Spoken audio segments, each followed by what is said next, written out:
Hello and welcome to this short video on a Kupo 3-inch braked casters for 7/8 inch round legs, set of 3.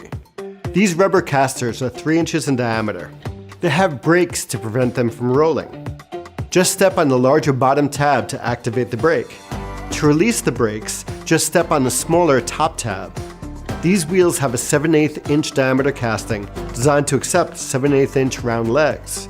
Let's mount these bad boys on our baby kit stand. First, place the nut inside the casting with the blue washer facing up. Then, insert the caster through the slot at the bottom of the casting and turn clockwise until snug.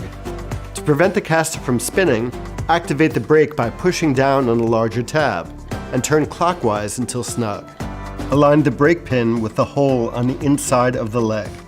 Now slide the leg into the casting and use an Allen key to tighten the set screw until snug. Repeat with the other legs. Let the good times roll. Now that's a wrap. Thanks for watching. When it comes to your image making dreams and your grip equipment, at Kupo, we like to say, never let go.